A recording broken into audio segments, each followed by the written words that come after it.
Halo, kita berjumpa lagi di Sportcast Nusantara TV. Kali ini dua tamu saya istimewa. Kami panggil datang ke studio dan kita mau bicara mengenai sepak bola. Bung Gita Suwondo, apa kabar Bung? Baik, Boy. Kelihatan makin sehat aja. Aduh, subur itu artinya tuh. Dan saya tidak asik lagi. Oke. Bung Tommy Welly, apa kabar Bung? Sehat, Boy. Sehat ya? Sehat. Kita nih, kalau dulu Bung Tommy Welly pasti kita ada di lapangan bola. Betul. Saya juga. Iya kan? Cuman TV-nya seberangan. Aduh, posisi dia gelandang. Oke. Kalau saya cuma bantu aja. Left foot lagi kan? Oh, Nah, gitu kan. Oke, selamat malam Bung Gita, Bung Tommy. Kita mau bicara mengenai timnas ya. Oke, Bung Tommy sama Bung Gita sudah banyak bicara mengenai hasil pertandingan melawan Jepang. Jadi kita tidak mau mengangkat itu lagi, tapi kita mau menatap ke depan nih. Ya, rilis dari AFC udah keluar. Formal bahwa tuan rumah untuk putaran keempat adalah Arab Saudi dan Qatar. Ya kan? Akan mulai tanggal 8. Oktober kan? Oktober. 8. Masih lama. Ya, 8, 11, dan 14. Oke, Ya. kita bicara mengenai penunjukan ini dulu lah. Secara apa ya? Kita mesti punya kesempatan apa enggak ya? Atau kita punya kans apa enggak? Nanti kita drawingnya ke tanggal 17 Juli. Tapi paling tidak kita udah tahu lah siapa lawan kita. Oke, Bung, kita gimana? Kalau dibilang pantas apa nggak pantas, etis atau tidak etis kan mungkin jadinya nggak etis karena bisa dibilang AFC-nya mencal-mencil sejak awal. Dibilang kan akan ada tempat netral untuk putaran keempat. Menjelang November, Desember kemarin kan dibilang bahwa akan decentralized di sebuah negara dari dua grup ini. Terus kemudian berikutnya adalah di bulan Maret kemarin keluar narasi bahwa yang mengatakan bahwa siapapun yang mendapat poin paling tinggi di antara 6 urutan ketiga dan keempat, mereka akan jadi tuan rumah. Jadi kalau mengacu ke sana kan harusnya Irak dan Uni Emirat Arab. Iya. Karena mereka poinnya sama-sama 15-15. Qatar itu 13, Arab Saudi 13, kita 12, Oman juga 12. Jadi kemudian akhirnya disebutkan bahwa terakhir yang penunjukan Arab Saudi dan Qatar adalah karena ranking mereka tertinggi, ranking FIFA. Tapi tanggal 1 Juli nanti kan akan keluar ranking baru. Dengan kemarin Irak mencatat kemenangan dan Arab Saudi kalah dari Australia. Urutan 58, 59 ini kan akan bisa berubah. Jadi Irak yang 58, Arab Saudi yang 59. Atau Arab Saudi mungkin mundur ke 60 karena ada pengurangan poin. Jadi nggak patokan juga bahwa ranking yang tertingginya akan Qatar dan Irak mungkin aja. Tapi balik-balik lagi, ini masalah politis sudah. Kalau kita berat ngomonginnya, Suzon mungkin saya. Cuman artinya gini, kita bicara Piala Dunia tahun 2034. Oh iya. 48 finalis. Kan mulai tahun 2026 48 finalis. Bahkan dibilang tahun 2030 karena 100 tahun jadi 64 finalis. Kalau nggak turun lagi tetap 64 finalis, siapa negara yang bisa sendirian menyelenggarakan ini? Ya Arab Saudi namanya. Makanya bidding 2034 nggak ada lawan kan Arab Saudi. Itu utang budi satu FIFA. Ngelihatnya ke arah situ. Qatar Youth Development FIFA adalah under 17 nggak setiap 2 tahun, setiap tahun sekarang. Ada di Qatar juga. Ada di Qatar 48 finalis. Kita salah satu finalisnya. Artinya keuntungan buat kita jadi finalis karena 48 finalis. Coach Nova yang pegang. Tapi balik-balik lagi hutang budi FIFA ke Qatar, ngelihatnya sih kayak gitu. Jadi waktu Qatar bilang bahwa 48 finalis ya nggak disebutin secara terus terang. Kenapa cuma Jordan Arabnya? Harus ada Arab-Arab lain yang ada di sana ya. Caranya mereka lolos adalah dengan menjadi tuan rumah yang paling mudah. Karena mereka akan mendapatkan keuntungan dukungan supporter mereka nantinya. Oke. Bung Tommy, Irak kan melakukan effort ya. Dari yang protes. Ya tadi seperti yang dikatakan oleh Bung Gita, kalau dari ranking ya mereka yang tertinggi. Tapi federasi kita udah melakukan apa gitu loh. Ya. Kabarnya kan melakukan cara gitu loh. Kalau bidding juga kan ngomongnya melakukan bidding gitu loh. Tapi kan nggak seperti Irak yang dikeluarin tuh. Suratnya kan tersebar kemana-mana. Menurut saya sih ada perhitungan-perhitungan lain. Karena apa yang dilakukan Irak juga beresiko. Ketika kemarin-kemarin sudah dihembuskan Qatar dan Arab yang akan jadi tuan rumah. Lalu sekarang ditetapkan oleh AFC hari ini. Bahwa resmi Qatar dan Arab adalah tuan rumah. Jadi kan sebetulnya protes itu udah nggak dianggap juga, protes itu.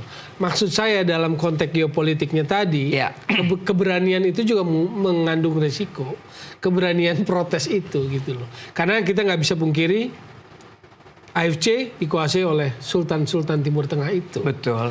Tadi kita udah singgung, nggak mungkin lah nggak ada makan siang yang gratis. Bener. Iya. Piala Dunia U17 5 tahun berturut-turut di Qatar.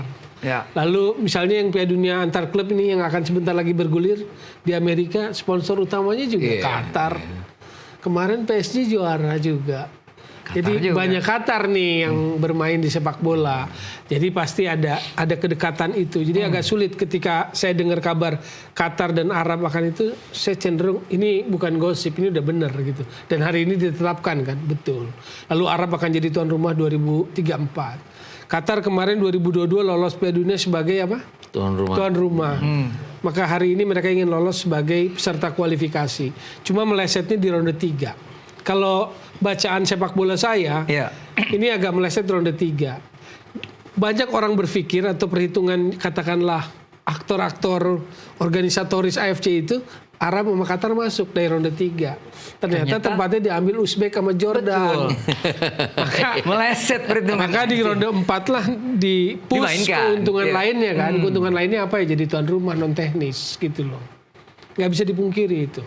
Agak berat situasi itu. Pertarungan itu agak berat. Maka saya lihat PSSI kita tidak melakukan secara terbuka. Frontal ya. Iya. Tidak seperti Irak maksudnya. Iya, Irak kan punya kepentingan bahwa mereka merasa apa ya? Mereka poin tertinggi. Oke, peraturan yang lama. Peraturan baru adalah ranking tertinggi. Rankingnya mereka kan di bawahnya Qatar sedikit. Jadi mungkin aja Juli nanti ya. Kita juga pasti nggak maksud suzon sih. Cuman bahwa di PSSI jangan kesinggung ya. Maksudnya kita kan masih punya kesempatan untuk bidding Piala Asia 2031 nanti. Ya, artinya ke arah sana kita nggak mau frontal. Akan ada bantuan juga bahwa kita mungkin aja memenangkan seperti itu, hal-hal seperti itu. Dan penunjukan Qatar dan Arab Saudi kan sudah lama, hampir sebulan yang lalu ya. Itu media Arab yang pertama kali mengeluarkan. Mereka bukan tanpa alasan, nggak akan berani ngeluarin kalau memang nggak ada apa ya, nggak ada arah-arah ke arah sana bahwa itu akan terjadi. Jadi saya pikir bahwa kecewa iya kita, cuman mau nggak mau ya kita harus terima karena memang kenyataannya secara politis kayak gitu. Sepak bola nggak bisa dilepaskan dari politis juga ya. Walaupun secara etis ya ujung-ujungnya ya nggak ini juga nggak apa ya nggak ya seperti tidak adil, seperti tidak fair. Kenapa dua negara ini yang selalu jadi tuan rumah? Jadi, ada ego pemain lama pemain baru lah boy. Gimana? Ya Indonesia kan sedang menyodok. Iya. Mereka anggap nih, oh pemain baru nih. Pemain baru nih. Bisa aja kan bahasa Betawinya ntar dulu deh. Kita yang jago-jagoan mau masuk juga gitu. Kurang lebih bahasa sederhananya kan begitu. Maka mereka mempush apa keuntungan yang bisa diambil. Qatar jadi tuan rumah, Arab jadi tuan rumah. Nah ini perjalanan membuat berat. Kita belum bicara lapangan bolanya betul. Bicara non teknis, bicara geopolitik organisasi bolanya. Memang ketika masuk ke babak 4 ini perjalanan juga tantangannya berat lah. Iya. Kalau kita langsung mengarah kepada pot 1, pot 2, pot 3, ya kan? Pot 1 udah jelas Arab Saudi sama Qatar. Ya, terlepas nanti rankingnya berubah, tapi kan tuan rumah pasti di pot 1. Ya kan? Pot 2 ada Irak, Uni Emirat Arab sama Irak. Ya, itu poin kedua karena mereka urutan ketiga dan keempat poin FIFA-nya. Kita yang terakhir bersama dengan Oman juga. Kalaupun Palestina kemarin masuk, ya tetap aja kita bersama Palestina ada di pot 3. Ini yang tanpa undian pun sudah terlihat grupnya akan seperti apa. Grup yang sebenarnya Qatar, mau nggak mau, tanda kutip pengennya kita hindarin sih sebenarnya. Iya. Kan kita tidak mungkin satu grup sama Arab Saudi karena peraturannya adalah kita pernah satu grup. Walaupun kalau memilih antara Qatar dan Arab Saudi, kita pernah 2 kali menghadapi Arab Saudi, hasilnya imbang dan menang. Jadi secara psikologis ya harusnya Arab Saudi aja enaknya di kita. Kemudian lawan berikutnya Oman udah pasti nggak kita. Jadi dia pasti akan masuk grupnya Arab Saudi.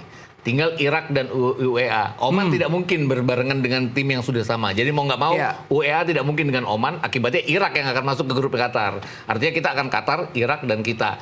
Kita ini kalah 3 kali sama Irak. Tidak mengecilkan arti tim nasional sekarang ya. Tapi yang jelas karena ada perubahan pemain kan. Ada perubahan pemain. Tapi kan akan berat juga ya. Karena kalau dari 3 kali pertemuan kita dengan Irak, yang benar-benar kita bisa berusaha untuk mengimbangi itu waktu di Piala Asia aja. Kita kalah 1-5 di masih cuma Jordi Amat waktu itu ya, Elkan Bagot, Shane Patinama. Kita benar-benar dihabisin sama mereka. Di GBK pun kita nggak bisa banyak berkembang. Terlepas blundernya Erano Ari, kita juga nggak banyak peluang saat kita bermain di GBK. Jadi ya berat lawan Irak.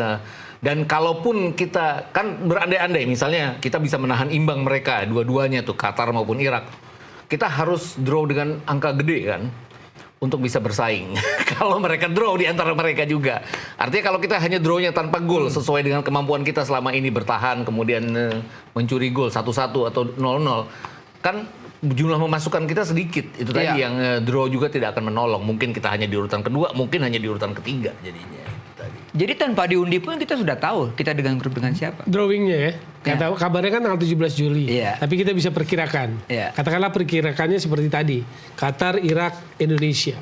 Ya kita bertarung di situ gitu loh. Walaupun Qatar pasti ada punya advantage lah sebagai tuan rumah gitu kan. Bung Tommy, tapi kita kan punya pengalaman yang cukup bagus ya kalau kita menghadapi tim-tim Timur Tengah. Ya parameternya Bahrain kita kalahkan. Yes, Arab Saudi kita kalahkan. Kita tahan imbang mereka di sana. Ya. Nah, itu paling tidak menggambarkan Kak bahwa kita lebih pede gitu loh untuk menghadapi pasukan-pasukan dari Timur Tengah ketimbang ras kuning. Ya. Setuju sih. Ya. Ketimbang lawan model Jepang, lawan model Korea, yang mendingan lawan Timur Tengah. Karena mereka juga main skillful, tidak pressing, high pressure seperti yang dilakukan oleh Jepang, tidak pressing di atas. Itu memang sulit sekali. Jadi buat saya sih secara sepak bola sebetulnya mengesampingkan faktor tuan rumah 50-50. Mau Qatar, Irak, Indonesia 50-50 peluangnya. Jadi kita masih punya chance gitu loh. Tapi memang nggak akan mudah. Karena itu tadi ada kepentingan-kepentingan yang bermain. Kita tahu misalnya waktu kalau ingat Piala Dunia 20 batal, PSSI ketemu FIFA-nya, ketemu Gianni Infantino-nya di mana sih? Kan di Qatar. Di sana ada residennya FIFA juga di sana. Iya, betul. Ya itu yang saya bilang nggak ada makan siang gratis. Maka kecenderungan bahwa kemarin bukan sekedar sekedar rumor aja ternyata benar hari ini ditetapkan. Nah itulah yang membuat menurut saya sih dari tadinya 50-50 secara bolanya jadi 45 lah boy. Jadi 55 punya tuan rumah, kita 45 gitu loh. Masih tipis lah jalan itu ya, 55-45 ya. Yang mengkhawatirkannya tuh gini, Qatar ya. Qatar. Arab Saudi. Arab Saudi kan kelihatan kita draw sama mereka di sana, kita kalahin mereka di sini. Lupakanlah yang ngalahin mereka di sini, ini karena di kandang kita sendiri. Di sana kan kita bisa menahan imbang mereka. Selama babak pertama bahkan kita sedikit lebih unggul dari mereka saat itu. Tapi Qatar ini kan jadi juara Asia kemarin saat menjadi tuan rumah ya. Dan ada berbagai macam tanda kutip, terutama di pertandingan final itu. Nah itu yang agak mengkhawatirkan. Oke, kalau dari sisi permainan yakin bahwa mereka tidak akan seperti Jepang, tidak akan seperti Korea. Artinya kemarin berhadapan dengan Jepang, waktu kita di GBK berhadapan dengan Jepang, gimana Jepang ada di setiap tempat ya. Terutama kemarin lah di Osaka. Di mana ada kita, di sana ada 2 pemain Jepang. Di mana ada kita, di sana 2. Kayak Jepang tuh main dengan 22 pemain sepanjang 90 menit. Mereka benar-benar pressing terus-terusan selama 90 menit. Qatar dan Irak dan segala macam kan lebih stylish, lebih switching game, switching play, tapi nggak terus-menerus menyerang. Itu mungkin kita masih bisa berusaha untuk bangkit. Tapi ya itu tadi faktor-faktor non teknis yang suka bicara itu yang mengkhawatirkan. Bung Tower, kita break dulu. Iya, oke. Kita break dulu. Apa gitu? Susun tapi kita kembali setelah pariwara berikut ini, tetaplah di Sportcast Nusantara TV. Masih ada